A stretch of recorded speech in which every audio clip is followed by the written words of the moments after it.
Okay, let's try her again. All right, folks, here we are, season 2. Holy shit. Kylie, do the intro, will you? All right. Okay. All right. For anybody who's listening, this is my third take at the intro, so here we go. It's season 3, episode 2 of the Deek Snipe Silly Podcast. Got your hosts here. We got Kylie, Chad, we got Patty, and myself, Ryan. As mentioned in episode 1, we got a new sponsor this year, the Delaney Hockey Program. There you go, right there. Look, the Delaney Hockey Program. They're one of the premier hockey schools here in Newfoundland and Labrador, and they're sponsoring our little show here for this season anyway, and we'll see what happens next year. But we're blessed. It's not going to be a hockey-heavy podcast on the Toronto Maple Leafs tonight. We're going to talk to one of the owners of the DHP, Mr. Ryan Delaney. He's going to join us now after the intro. Anyway, buckle up. We're going to get some stories out of Ryan and titter-tatter. Let's get at her.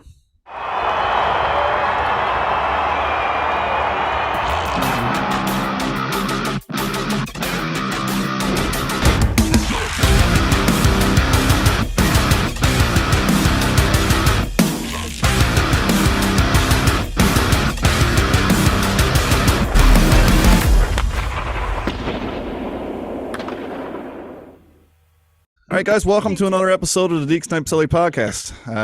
Your regular crew is back as per usual. We got Carly Murren, Patty Phillips, Bo Joan, also.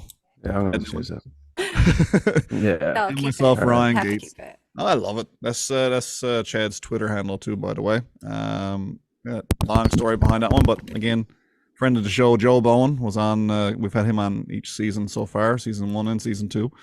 Who knows, maybe back for season 3 at some point. But anyway, there's a long story behind the whole Bo Joan name.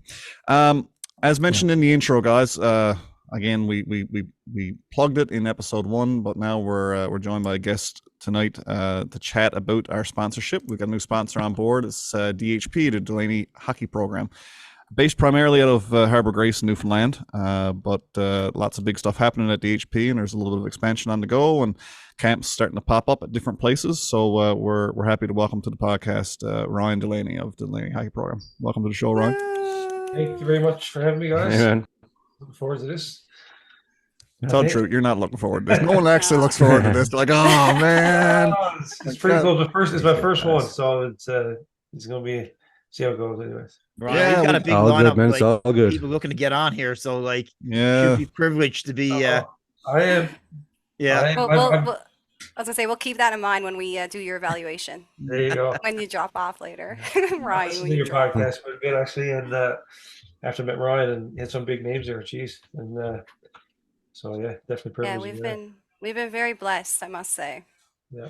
I don't know if it's blessed It's a lot or of fun. lucky, or I don't really. No, blessed is the Blessed, word. yeah, I you're mean, right, you're right. Every time we do one, like I have people reaching out, like, how did you get Joe Bowen? Like, how did you do this? And it's just like, gotta know some people. You gotta approach it the right way. And you know what the funny thing is, what everyone always says about the podcast is that they really enjoy the fact that we're all Newfoundlanders. They like how That's we probably interact a with lot one of it. another. They like how it's kind of go with the flow. And again, we don't script anything. I mean, it is what it is. It's just, again, a guy messaged me the other day after we put up episode 1, said, I was wondering when you guys were going to come. He's a guy in Ontario who listens to the podcast. He's like, I was Cool. wondering when you guys were going to start up, because we were a late start this season. And he said, no, I really enjoyed it. And he said, I was afraid you guys weren't coming back. He said, because it's my favorite podcast. It's just a bunch of fans talking hockey, talking real hockey, no media in the background, no hot media takes and silliness. It's just fans talking about the game, talking about the sport all around. So yeah, that's Love that. that's the feedback we're getting after episode 1. So that's a good start. Episode 1 was well received. Again, most of our listens are actual listens as opposed to viewed online. But we do both. We for anybody who's listening, if you're interested to see how much facial hair Patty has actually grown in the past week for Movember and Chad as well, you have to pop onto our YouTube feed. Again, you can search up Deek Snipe Silly on YouTube and get us there. But again, a lot of our demographic that we're reaching out to here are listening via, again, Spotify and Stitcher and all those other Apple Podcasts, Google Podcasts. Appreciate you, We whoever love you guys are. too. Yeah. A lot of guys listen on their way to work early in the morning. That's really cool too. So, but Love that. What was about the podcast, Ryan, that caught your attention? I know, like I said, we had met before, and you kind of just stumbled onto it, I guess, through Facebook. What are you digging about the podcast? That you said, nah, that's something that Delaney can get behind. No, I just like every morning I drive to work, and it takes you about an hour to drive to work every single morning. So I always just flick on some podcasts, listen to different things, right? And then I met you over summer with North River Rec and stuff, and then I knew you guys had your own podcast, so I got on the Apple on my Apple phone, and so I downloaded the podcast.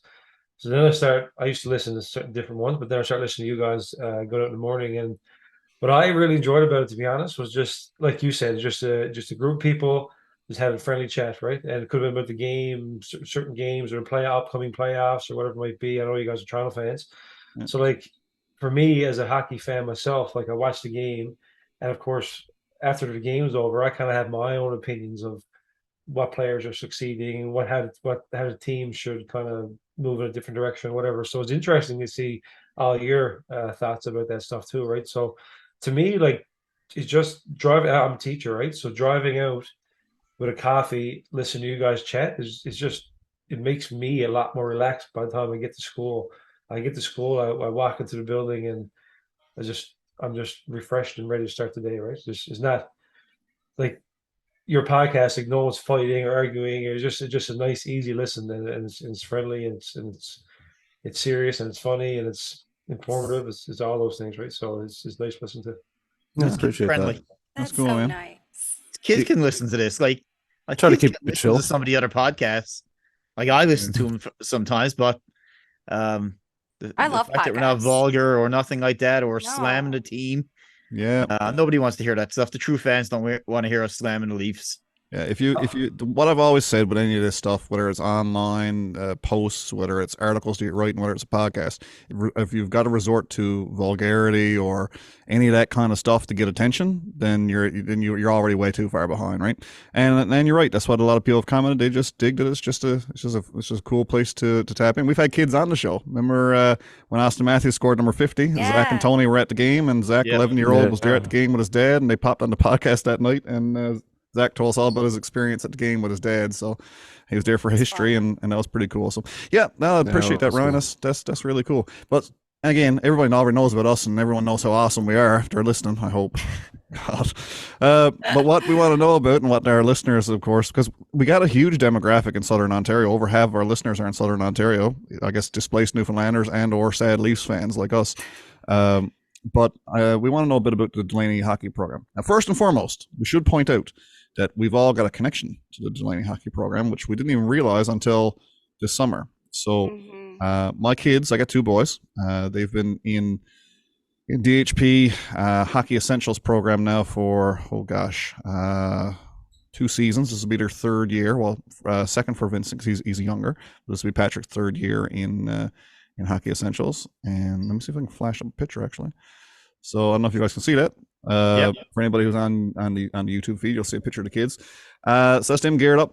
We always take a picture of their first day at DHP before they go on the ice by the boards, and it's almost like a growth chart for us every year to see them, because like I said, Patrick's first year, his top of his helmet was below the blue line there on the board. So we take a picture every year, and I mean, they absolutely love it. My kids aren't ultra competitive at all. There's very little competitive bone in their body, to be honest, and they don't really haven't yet taken to the whole jamboree competitive game, go after the puck, score a goal. They're not quite there. They will, but they're only 5 and 7. So when I give them the option, if they want to go to their minor hockey, or if they want to go to, because I don't drive hockey down their throat either. If they're not really feeling it, I don't take them.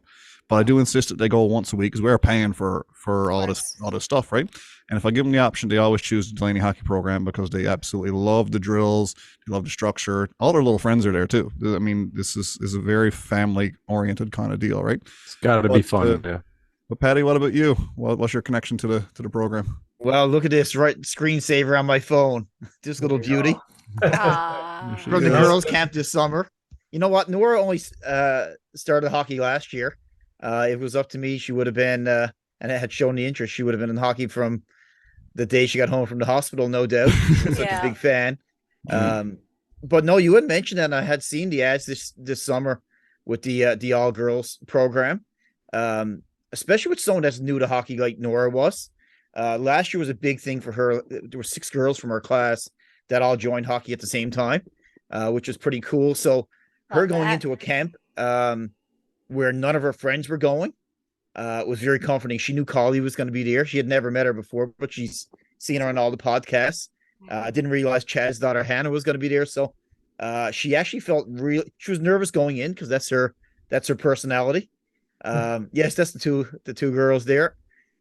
She was very nervous going in, but I got to say the whole team and just an all girl format was huge. So she honestly, not because you're on the podcast today, she can't wait to go back and do it again. And the fact that she did it without her friends was a big step for her. So good on you.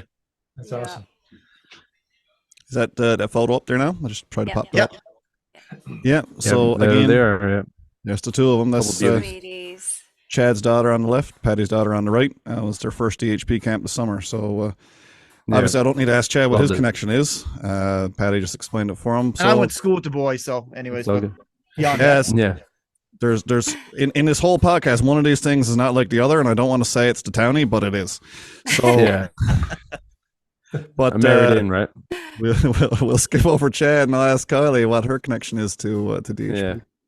Well, I mean, I was approached earlier this summer about a potential all-girls camp, and I was like, sign me up. I would love to help out. I mean, I would love to participate in it, but I didn't think that would be very appropriate, considering I haven't played hockey in over 10 years. But yeah, no, that's my connection, and we went and done the girls' camp.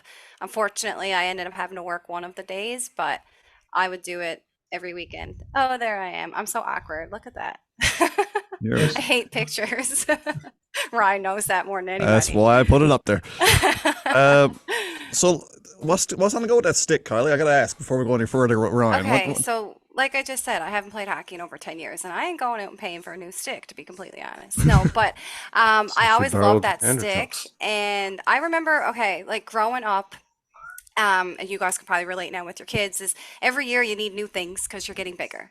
And of course, every year you get a new stick, or every second year, whatnot. And by the time I got to, I guess grades 8 and 9 or whatever, I was as tall, I guess, as I was going to be at one point, and that stick ended up like sticking through with it, and I ended up falling in love with it, and it's my comfort. I love it. Like I can do a way better shot with it. Like it doesn't make sense, but love the sea bubble. Love the sea I got to say one thing. I'm so glad you got a new bucket for your second camp. Yeah, I know, right? Ryan made me feel like I was so silly looking, and he's like, "Get rid of that bucket." I'm like, "Man, this is a sick bucket." It was It was when I was growing up, okay. Well, And you know she what? had- Jaffa. The LA Kings No, got it was just gray. No, the LA Kings got it bad. You know, LA Kings is Oh yeah, no, that's bad. that's bad. And Vegas has gold ones too Yeah, sometimes. But it's not as Yeah. bad I as can't LA. do it. Yeah, it's just like, oh my God, guys, really? Yeah, no, that's bad. I don't like that. But no, it's like it's like a Bauer one or whatever, but it's gray. Honestly, my brother had it, and then I was like, I need a new helmet, Mom. And I had to get the exact same one. I did everything my brother did. So hence hockey and hence Nice. being who I am, I guess. Grew up with Yeah. boys. That's all part of it. Mhm. So there's our connection. So this was like kind of a perfect fit, because what people don't realize, I mean, I've known these people individually or as a group for over 3, 4, 5 years. Some of you guys, Chad probably the longest, maybe. Yeah, probably. But 7. we've never actually been in the same room at the same time, the four of us. No. And we were oh so close at the girls' camp. Chad and Patty didn't realize their daughters were both enrolled, nor did I. Was always there helping out at the camp, just in off the ice, helping lug equipment and all that kind of stuff. And Kylie was on the ice as part of the crew. And I was walking around up the stands. I was like, "Hey, that's Patty, and that's Chad's wife." And I was like, "Oh, this could get awkward." But then it didn't turn out to be anything because But Even from Mary's, I was though, at you a know. different rank. with no, the she's a hard case. child. But I was like, okay. So they explained both the girls had signed up. We're like, oh, that's crazy, But Chad couldn't make it that day because, and that's why Des was there with Hannah. And then the following day, of course, Kylie couldn't make it. She had other commitments, so she wasn't at the second day of camp when Chad came back. So we almost all connected for the first time in person at the DHP camp. Yeah, we almost all connected at Leafs prospect camp. few years ago too. It's so close, never. We were all there, just not together. And at different times too, I think. I think at chapters. Well, I was there the entire time, but yeah, I think we're all at chapters for one of the we'll get there eventually, guys. But anyway, back to the point at hand. We got a new sponsor, Delaney Hockey Program. We've got one of the Delaneys here, so I guess we should let Ryan start off by explaining the structure of the company, how it started, and who started it. Yeah, so just first off, I want to just note on what you guys talked about. Like when I know you guys were saying, like Patty, you're saying like your daughter came to the camp and she didn't know anybody and she felt really comfortable being there and it was just and she had a fun experience, right? So that's one of the things that we pride ourselves on is making everybody feel comfortable, whoever comes to our hockey camps, right? And that's one thing we stress to our coaching staff is that when you're out there, yeah, you're trying to teach kids all the different skills that we're trying to teach them, like skating, shooting, all that stuff. But the most important thing is that they leave more confident and comfortable than what they came in as. Because a lot of people, especially females, like they come into a male-dominated sport, and that's I think, and they just it is intimidating for them to come to a camp. Right now, I know we had the all-female one, but we've seen a tremendous growth in females in our mixed group camps as well, right? Because I think it's because of that, because we make everybody feel so comfortable and confident to come to the rink. Because no one's going to yell at them and they're going to have a good time. They're going to learn. And when they learn like a new technique, they just gain confidence in themselves and they want to come back to the rink, right? So like, and the other part about these hockey schools that we do is like, Patty, you went to the same high school as me and Desiree was in my class, right? So now like it's cool how it's all come full circle. And now I'm coaching your children, like is amazing. Pretty amazing, right? Yeah, small world. I have goosebumps talking about it right now. Swear to God, like it's crazy. That's so cool. Before you go any further, Patty, was he any good at hockey when he was in high school? Well, you know what? I can remember seeing Keith more often than just because Keith was a year older than me. I think Ron, you're 2 years younger, so I did see both of the boys play. But most of my memories were going to the games, watching Keith play in that age group. Keith had more than one in Rushden Bay Arena, I must say. So. Yes, so I do remember quite fondly, but more so Keith than Ryan, just because of the age. Yeah, and he was a dominant force back then, and he was so insane. Good. Yeah. No, I guess we should dive into that. The Delaney Hockey Program is owned by two brothers, so we got one here tonight. Keith couldn't make it, but they started off the program 5 years ago. Ryan, was it 5 years ago? Yeah. So we started off, to get to your question there, Ron, earlier. We started off. We always wanted to run a program locally. Unfortunately, there's no ice time. The ice time at the Bay Arena was all taken up.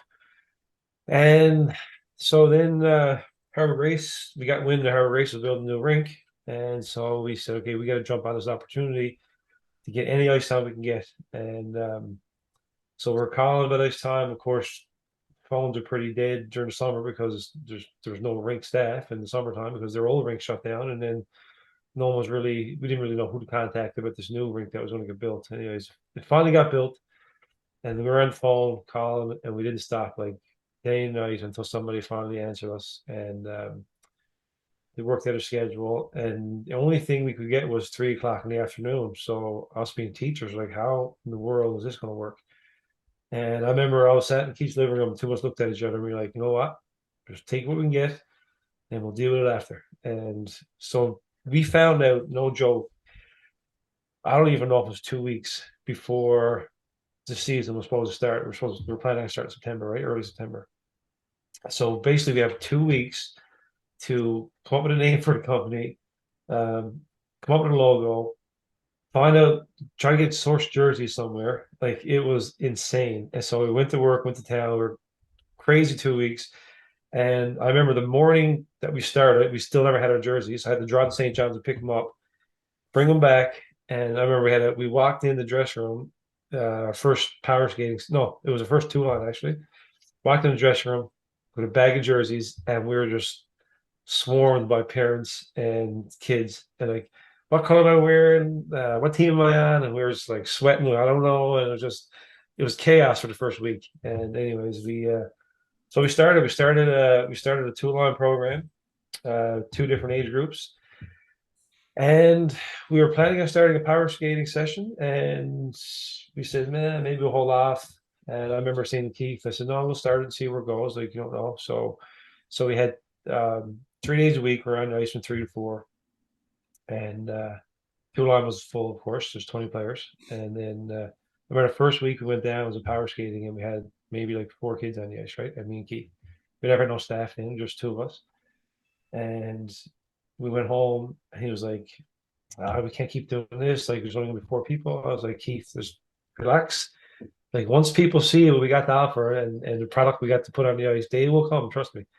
So he's like, I don't know. So I convinced him to keep going for another week, and we did that. And second week we had like maybe almost 10.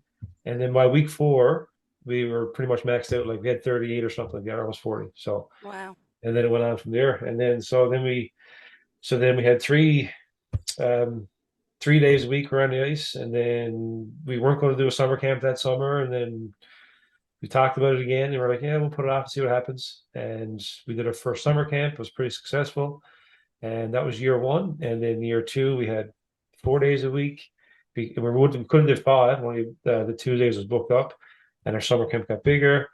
And then the third year, we started hiring on more staff. And then the third year, we actually took a travel team to Nova Scotia. And anyway, it just flourished, and it's been growing every single year. And our staff now. So we started, me and Keith, and I would say we have over 30 or 35 staff on board now. So it's getting big now. I mean, we just opened up operation on the West Coast, so we got a partnership over there with a lady, Linda Massey. She's a great lady, with tons of coaching experience and life experience, and she has a lot to offer to the program. So we just a matter of getting my stuff over there now and getting set up. So we're growing. Big sponsorship. True Hockey just came on board with us. I mean, due to some amazing work from staff members that we've hired on over the last year or so. So I mean, it's growing, and I love it, and I'm competitive, and we pride ourselves on just getting good quality. Doesn't matter if you hockey resume, just good quality people who can relate to kids and who can get down to their level, and is not afraid of skate behind a child, taking their gloves off and hold on to their skate, whatever you got to do to make that child feel comfortable and learn, right? So it's been a great ride so far for the last 5 years. So that's incredible, man. Excellent story. I didn't know any of that, so that was interesting. Like, where do you guys want to get to? Like, you're flourishing now. I'm assuming this is not where it ends. No. You don't want to. Like, what's the ultimate goal for the program? Like, yeah, there's more. There's something like that's hard to say because there's more than one goal. Like, my goal, number one goal, is, like I said, I told you before, is just to. I have a female goal to improve and increase the female hockey in the province. That's one goal I had. And people said to me, "Oh, is that because you have a daughter now?" I was like, "No, it's not, because I started volunteer to teach high school female hockey 5 years ago at Ascension." And I just, go Astros. So, yeah, we have some good teams there, but the end goal is just, I don't know where it's going to end. I just want to keep growing, and I want to keep hopefully give. Like, we're taking 6 travel teams in Nova Scotia this year, so just be able to give those children an experience to play on a team, get on a plane, travel to a different province, stay in a hotel for a weekend, compete against players in New Brunswick, Nova Scotia, Quebec. That some players might never have that experience in their whole hockey career, right? But we're able to provide that to them now. So that it's not an end goal, but it's a goal I have every single year to keep, just give people opportunity, and maybe have some high level hockey players coming to our program that we're able to give some exposure to get scholarships to prep schools and things like that too, right? So there's no real end goal. I gotta say, like, just putting Newfoundland on the map. Yeah. I mean, the demand and interest is there, and you have a product to deliver, and we want. So I know my daughter loved it, and we do plan on. My little fellow was watching the second day, and he loves it too. He said he'd like to go out there and get his own jersey. So I was like, all right, just time it. Let's time that out, and we'll get you out there too. Just on the female hockey perspective thing, like, I obviously, as you guys know, I grew up playing hockey, and it was four of us that were my age not counting like the year younger, the year older, but there was 4 girls that were my age, and there wasn't enough of us to have a team. Like we had to combine with Harbor Grace and play with the Seabees because there just wasn't enough females to play. And like even in high school hockey, speaking of the Astros, like I remember the first year, so when I was in grade 10, there was a couple girls that were a year or two older than me, so we all got to play. But once they graduated and moved on, anyone who tried out for the team made the team because there just wasn't enough people. So every time I see like Nora or I see Hannah and I like at hockey and pictures and like I'm at the stadium with Ben and I see the little girls, I'm just like I love it so much. So just seeing what you guys have done and what you continue to do is just, I mean, I support it 100%. I guess, Patty, like the end goal would be for us now, I guess, maybe to own our own rink, because that allows us to do a lot more things than what we can right now, right? With the 3 o'clock Definitely. ice time slot. So if we were able, or fortunate enough to be able to maybe partner with some people that actually build a rink, then the sky's the limit, right? Like we can host tournaments, weekly tournaments. We can host a bunch of different programs. We have different types of technology on the ice. What like the sky's the limit when you own. And I guess like the we're gonna go as far as we can until we don't have enough staff to basically take care of what we want to do. Yeah. So. Yeah, you know what? Like, I think growth in the game is probably I wouldn't say it's stunted in Newfoundland, but it's probably because of ice time. Like, how many folks do you hear? Ice time. We want more ice time. We need more. And how many adults have left the game, or just from a health perspective, how many adults have left the game because they don't want to skate at 11 or 12 o'clock when the only ice times that are available. You know what I mean? So I suspect there's a lot more capacity for another rink in the metro, or you know what? What I was guess that rumor that there was supposed to be a bunch of practice rinks or something, remember? Four seats in Galway, yeah. Yeah, is that still happening? Who knows? Heard anything? I heard no, and then I heard yes, and then I heard no, and I have no idea. I mean, it would be packed all the time anyway. Like we need it.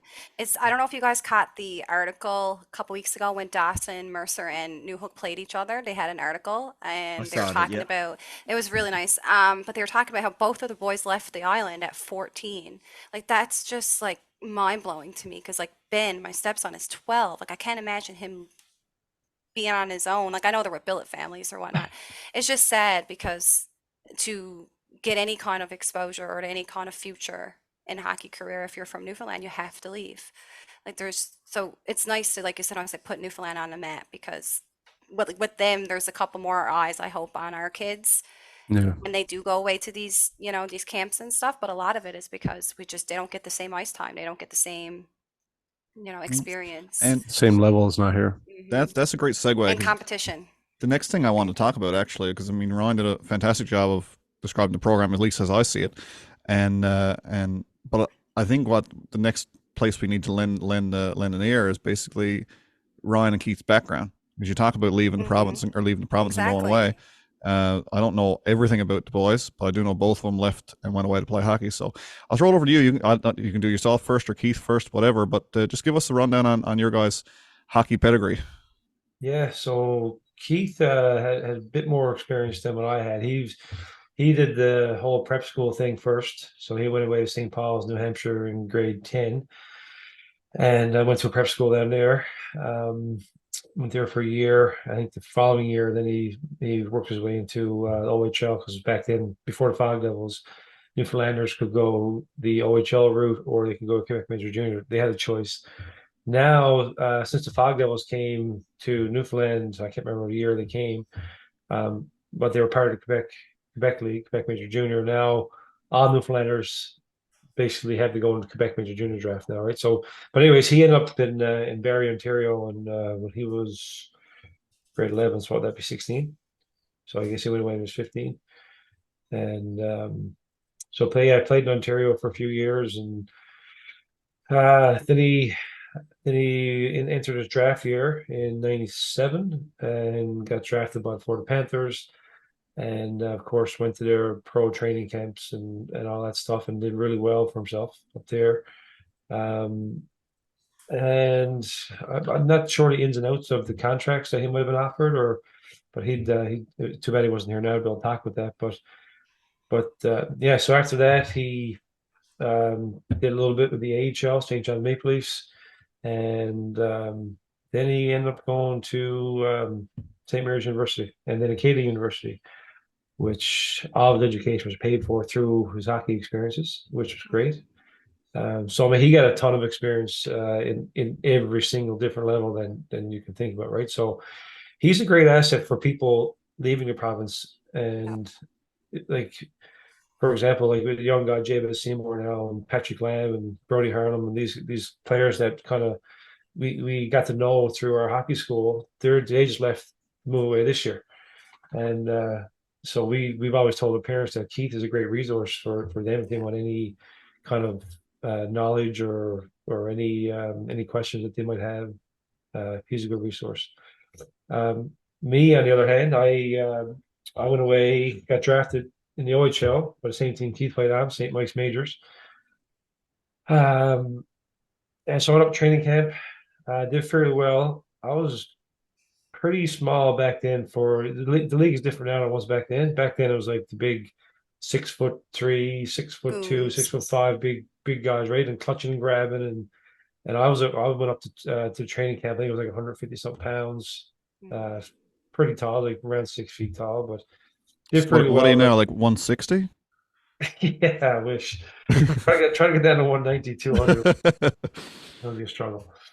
But yeah, no, I went up there and had a great camp, but they basically told me that, you know what, like you're not, still got some growing to do, so maybe try come back next year or whatever. So then I played junior A, Couchiching Terriers up in Aurelia, Ontario. And then I went back the following year, played in the junior B league with Strathroy and St. Thomas Stars. Actually played on the same team as Jeff Carter, plays with the Pittsburgh Penguins now. Cool. And Patrick O'Sullivan, yeah. So they were really good players back then. They were a bit younger than me. But yeah, so I that was my experience, and I got to experience the whole billeting thing and all that stuff, right? I never got the same opportunity from hockey as Keith did. Like he has a whole education paid for. My last year actually in St. Thomas, I was looking at Brown University. If I had to go back and play my overage year, they were kind of looking at me.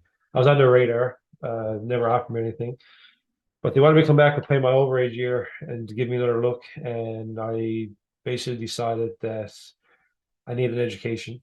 I can't chase hockey around my whole life. Of course, I was paying on my own dime up there too, right? Like nobody was sponsoring me or giving me money to pay for groceries or anything. So financially, it was hard for me to keep going. So I came home and I decided to get into a computer science diploma, and then I ended up getting another diploma from College North Atlantic, petroleum engineering technology, and then I decided to go back to education. And now I got my master's, and now I'm a teacher. And you know what? And I wouldn't change any decisions I ever made. I don't regret anything I did. I wouldn't change a thing because now I'm in a place where I teach young children, I teach them hockey, I teach them life skills, and we got this really cool hockey program growing.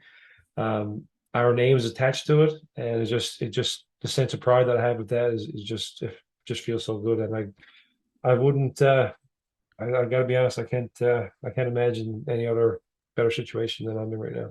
So yeah, so that's a question I got to ask you. I mean, like I said, I've never really done anything noteworthy in the public eye in my life, you know, with the exception of this podcast, and you know, that's not exactly the same kind of deal. It's not called the Ryan Gates podcast. I mean, like I've said many times before, you walk around the Bay Roberts area, the Harbour Grace Carboneer area where the program began 5 years ago. Like you can't do it without seeing the DHP logo. You can't do it without seeing a shirt that has Delaney Hockey wrote onto it. I mean, that's legitimately your name. It's not like when someone opens a hockey school and they calls it like Nitro Hockey School, and they say, hey, yeah, I take my business really seriously because my name is tied to that. Yeah, but your name is not legitimately, literally on it.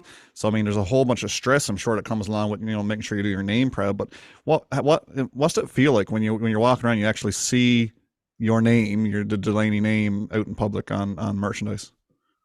Yeah, I got to be honest. I think it's so cool. Like it, never imagined in the wildest dreams that you would ever see kids and parents walking around the rink or the grocery store or school or with Delaney on their shirt. Like it is amazing, and it's a really humbling experience for me is just to see that in the public, right? The other side of it is that I love designing some of the stuff, like designing the hoodies and designing the jerseys that we wear and the hats that people wear. Like I find that so fun too, right? But seeing people wear it and seeing people want to wear it. So right from the start, I remember when we were designing our first hoodie or designing a logo, and I never crossed my mind that people might wear this on a t-shirt or wear it on a hoodie. We just because it happened so quick, I said, it's yeah, it's pretty cool logo when you look at it, see sticks and all that stuff in there. But it's Oh, I should get the girls' hoodie that I got here. I should have wore it. I never even thought about it. Yeah, we got lots of episodes. But no, continue, Ryan. Go ahead.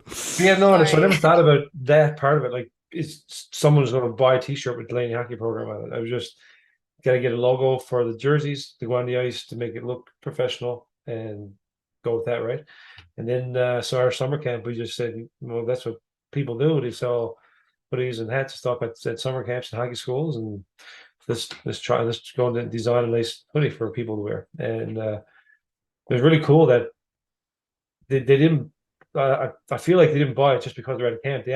They buy it and they wear it because it looks cool and they want to wear it, and then the color scheme and all that stuff. It just I don't know, but it is pretty amazing when your name is attached to all that stuff, like your actual name. It's not like you say, Ryan. It's not like Nitro Hockey School. It's Delaney Hockey School, and I know it's pretty something that kind of I know I can't talk to keep, but something that makes me really proud to be part of. I was like, here's what we built, and now we're at the point now we have a team behind us to help build the brand now, right? To build the Delaney Hockey Program, which is I think is amazing. Yeah, that's cool, man. No, It's like free advertising. That's what it is. Yeah. When you have like a brand like that, and it's a recognizable brand at this point, so it just makes more people like, oh, that's a cool hat, or oh, I like that sweater, and then they want it, Yeah. and it's just well, right. It's like free advertising. My kids have both asked for Delaney Hockey School ball caps for Christmas. One of my kids wanted to dress up in his DHP gear to go out trick or treating because I can only assume because when he goes to the Hockey Essentials program, there's kids of all ages there. So some of the travel team kids, and I mean they're very good, talented young players. They'll show up wearing their battalion jersey, which is again this travel team, it's the travel team name, right? And I always watch Patrick, my son. He's always watching these guys who are all dressed off in full uniform, right? The battalion with the name on the back, number, the socks to match, the whole shooting match, right? And these kids take it seriously too. They're quite proud of it. So when Halloween rolled around, like I said, I was after spending $50 on a ninja costume that he wanted to be a ninja. At 5 o'clock on Halloween night, he decided, nope, I want to be a winning Delaney hockey player. And I said, all right, fine. I mean, if some kid inspired you and that's why you want to do it, then that's the best $50 ever spent. You know what I mean?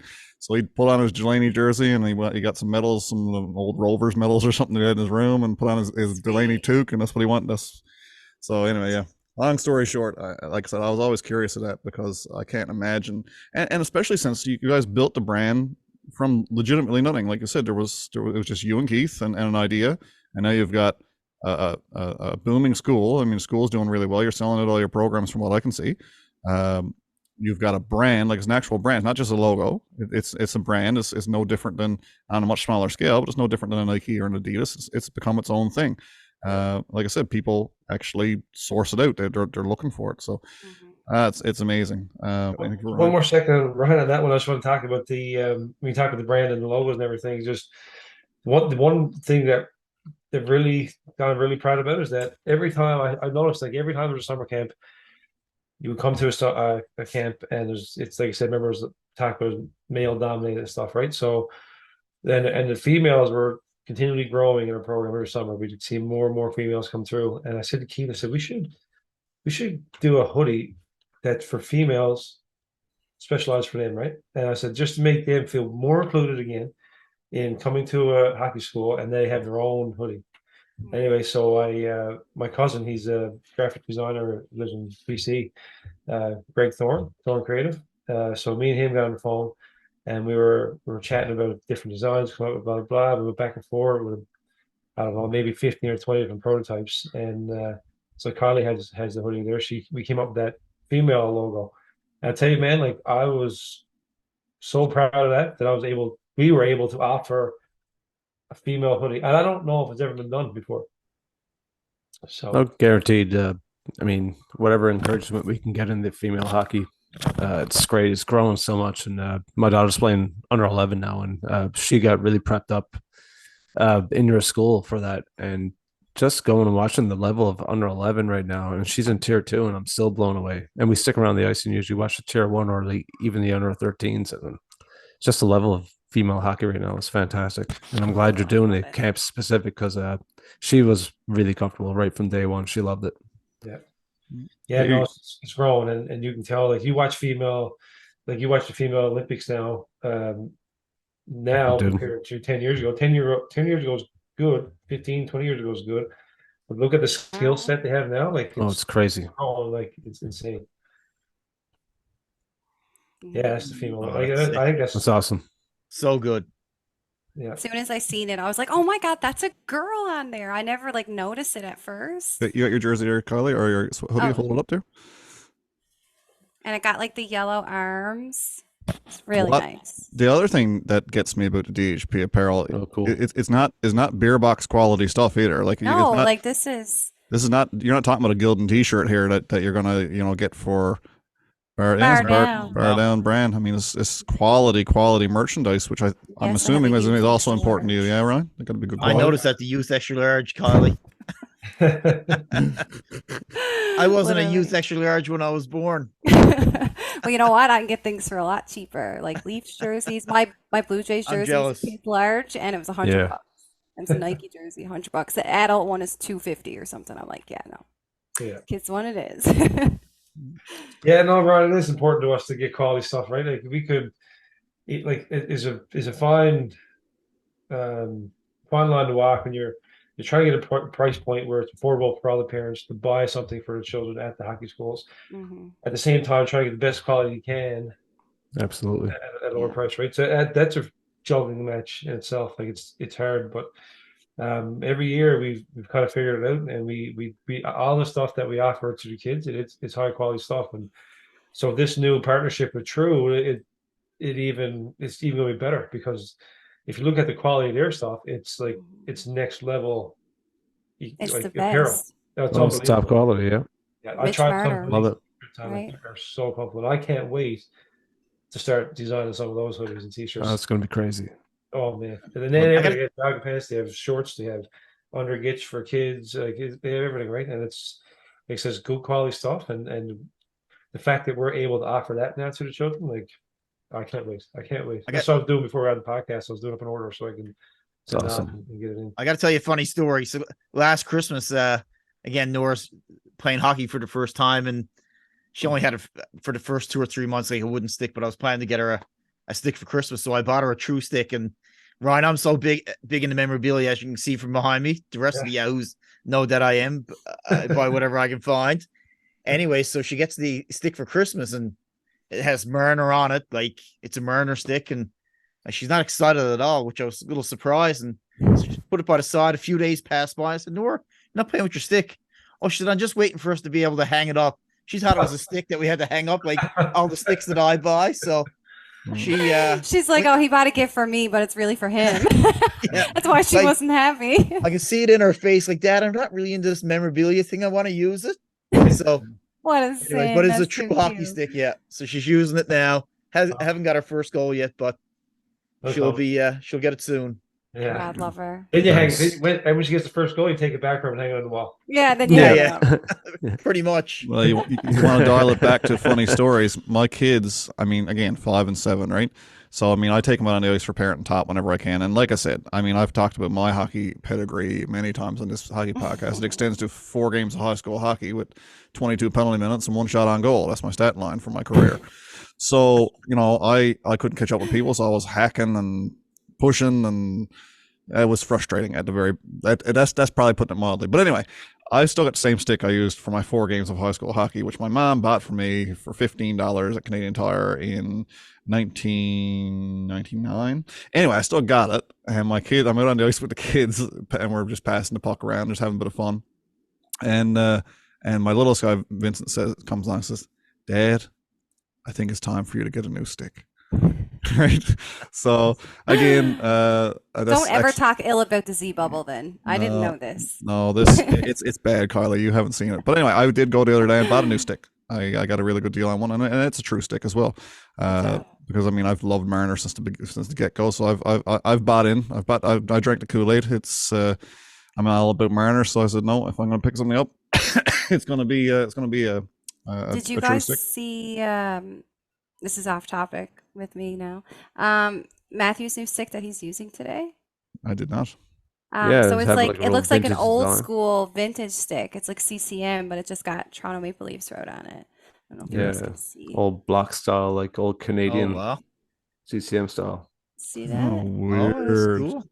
Yeah. Obviously, I got my screen mirrored, so it's like obviously backwards for you guys. But yeah, pretty cool. Yeah, it's like 1988 there. I love how everything that we had growing up is now like making a comeback as like vintage. And maybe I shouldn't have bought a new stick. No, it would have been so cool now with that heavy ass wooden stick. Yeah. Well, anyway, so Ryan, I looked up your stats on Hockey anyway. DB. Yeah. Oh, Was it 90? Excuse me, 99 2000? You were with the Terriers, right? Yeah. I never took you for a dirty player. You racked up a few penalty minutes that season. I don't know if there was any fights there, but there was 61 penalty minutes, 42 games, 5 goals, 21 assists. Yeah. Not a bad line. No, and I'd draft you at on that point fantasy. too was first year, and of course we had an old team too, right? So like I was like a third, fourth line player, and to be honest with you, like and talk about hockey and the I guess the mental part of hockey, like it wasn't until I never really came into my own in terms of hockey until my last year junior when I got traded from St. Thomas or Strathroy to St. Thomas. Same thing. I was in Strathroy, a lot of older players. They were making a run for it, and then I got traded around Christmas time, and they traded me to like the second worst team in the league. Yeah, I was like, it's fine, whatever. So 5 of us got traded from this team, right? And the competitive part of me was like, okay, every time we play my old team, I want to try to turn it on as much as I can. But before that, I went to this. So I got traded to St. Thomas, and then my confidence, it flourished. It was crazy, like because I knew I was getting ice time. I knew if I made a mistake, I wasn't going to get sat on the bench. So then all of a sudden, my creativity in hockey started picking up, and then I was like, I'm not afraid to go out and try things. And anyways, like in that half a season, I got to credit that trade to my Newfoundland hockey career, because it was after that season I moved home and I played junior in Newfoundland and I played senior in Newfoundland, and had a lot of success in both junior and senior here. And but like the confidence is everything in hockey, right? Like you see it all the time. Like you see people who play major junior and they're on their major junior teams and they're getting all kinds of ice time, they're getting lots of points, and they get drafted first overall or 5th, 6th, 7th overall in the NHL, and then they go to a team and all of a sudden they're not the main guy anymore, and they can't handle it, and all of a sudden they're playing like maybe 20, 25 games in the NHL and their career's over. Yeah. Because mentally they just can't keep it up, right? And so I've always said, like, and since then I played on teams where I've had coaches that said to me, like, kind of penalize me for creating turnover or something, right? Like, and I got set, and then I'd be like, I mentally talk to myself and be like, you know what, I know what I have to offer. Just keep playing the game. They'll come around, whatever, blah blah blah. And luckily I've always had that mental toughness to turn all that off, right, and just keep playing my thing, right? But yeah, no, I'm not a dirty player. I did a few penalty minutes. I don't instigate anything, so I had a few fights that year, and it was basically just kind of pick up for myself and whatever. Finish what they started. Yes. You know what the short sign of a dirty player is? Somebody says, "I don't start anything." Yeah. No, I'm not afraid to give it back. I got to be honest, but I definitely don't go looking for. That must be because I know you guys. You're ultra competitive guys, you and Keith, and for anybody who doesn't know, the boys, in their 40s now, I'm not trying to the age drop, but they're still playing, and they're still playing at a high level of senior hockey here in Newfoundland. Yeah. But how do you manage that? I mean, senior hockey in Newfoundland is not. This does not for the faint of heart when it comes to the rough stuff, and it gets feisty from time to time. But here you are, you're trying to instruct kids and teach them the right way to play. But I mean, at the end of the day, you still got to pick up for yourself too. So how do you manage that? I know, and like me and Keith both are so. When we go down and teach our 2-line hockey, like today, for example, happened today, we're so strict on retaliation.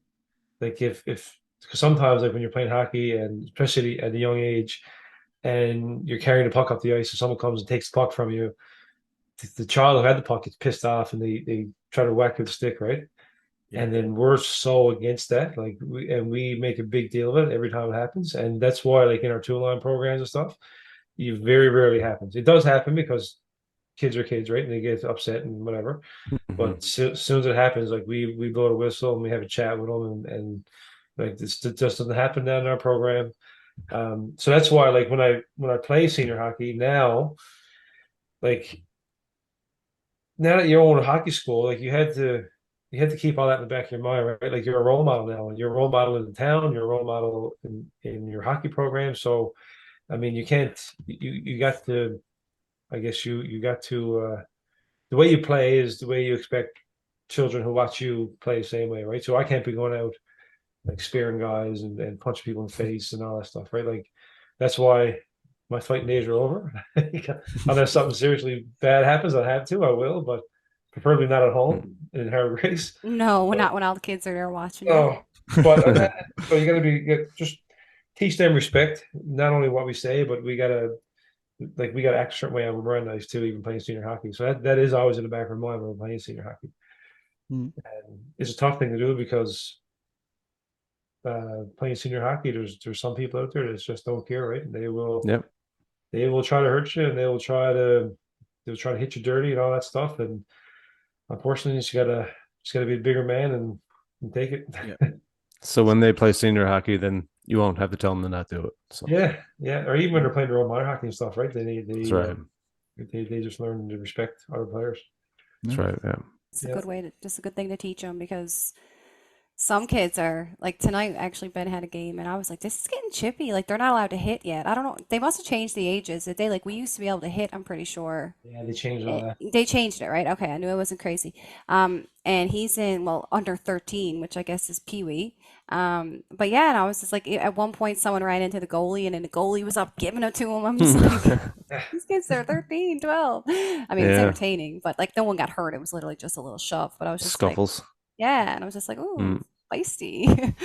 I mean, I don't see anything wrong with fighting in hockey. Right? It is, at the end of the day, like I always say to people, it's entertainment, right? People watch wrestling as entertainment. They watch UFC, and then like I think fighting kind of like I remember when I first started playing senior hockey.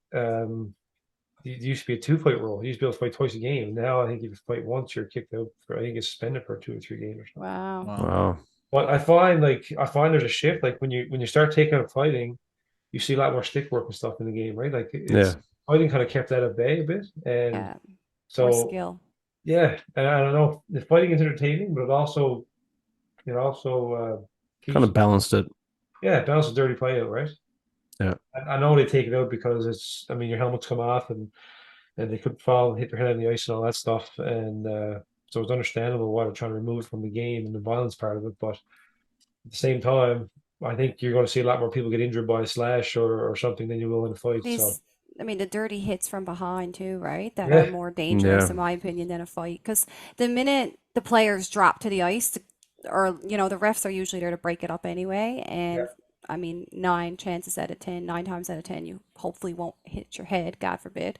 Yeah. But as long as you're not deliberately trying to hurt somebody, like some of the hits that we see in the NHL, like that one the other night, Montreal, the Slavkovsky, whatever his name is, like that was dirty. Yeah. Things like that, like there's no need of it, but it's entertaining, like you said. And especially now where the game is played at such a fast pace, like if you hit someone dirty now, like it's major, right? Like you're flying out there. Yeah. So there's a place for it, I think. Unfortunately, they're taking it out, but I mean they're the ones making all the decisions, I guess. And that's right. Bye. So it is what it is at this point. Yeah. Well, guys, Still the best sport. Yeah, it is still the best, greatest sport in the world, no doubt about it. Absolutely. Well, I got nothing else for Ryan. Do you guys have anything else you want to throw at him before we let him go? All good here. Right. Just keep it coming, man. We appreciate it. Yeah. Great. Anything from you, Ryan, before you take off, man? No, I just thanks for having me on. Too bad Keith couldn't make it tonight. He had a bunch of things on the go. Anyway, I really appreciate it. It's been fun chatting. I don't get to do this very often, right? Because Come on me and anytime. a little girl most of the times. I can't talk to her about hockey, so it's more than anything. So, and my wife don't really watch hockey, so I don't get. What's your team again? Are you Pittsburgh? No, I'm Detroit Red Wings. Oh, Detroit. I thought someone said Pittsburgh because of the colors of the Delaney program. No, I just love the gold. Oh, okay, that's what it was. Right? I love Detroit. I think we're playing Bishop Detroit O'Neill soon. Knights. What's that? Bishop O'Neill Knights colors. There you go. Yeah. I was gonna say, I think aren't the Leafs playing Detroit like soon? I was gonna say that'd be fun to get you on after a game like that. Oh, definitely. Actually, like chat the game, right? Detroit's actually getting pretty good now, so they are. They are. I gotta love Mo, man. Mo's deadly. They got sneaky good really fast too. Yeah, they got like that big dude too, that really tall guy. I can remember Soderblom. Is that his name? Mo Sauter. Well, No, they had a line. The big line that they got the Oh, the big line, yeah. Adam, what's his name? The big tall guy in Detroit. He's like an encyclopedia. Adam knows everything. Soderblom or something? Soderblom or something. There you go. Yeah. Steve Yzerman, man. Steve Yzerman's a winner, right? Like that's the reason why he like Detroit. And he went to Tampa Bay as assistant GM, I think, or no GM because he left. And look what he did with Tampa Bay. They're freaking dynasty there now. And so then Steve Yzerman goes to Detroit. Look what he's doing to Detroit. He's knows hockey, man, and he's done well drafting, very well. Yeah, I'm just trying to see him. Those number 19s are doing pretty good. Soon. Yeah.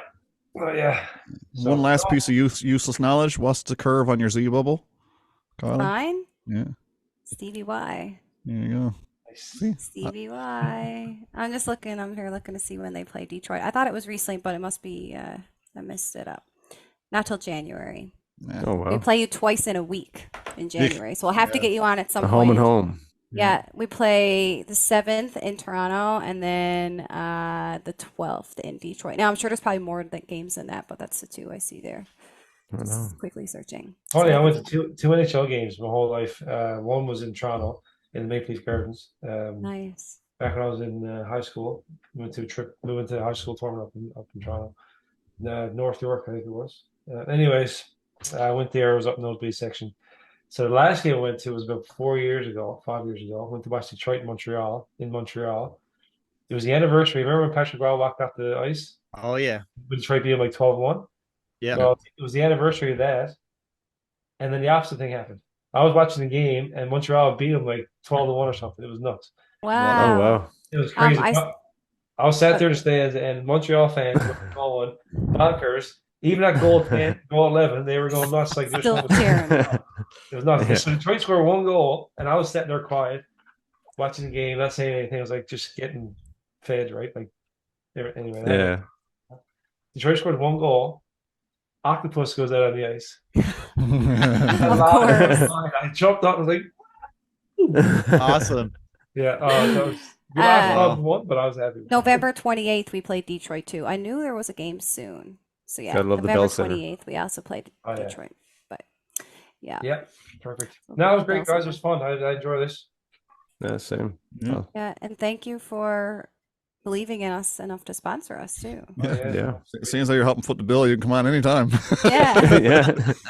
No, it's I guess we'll knock it on the head there, guys.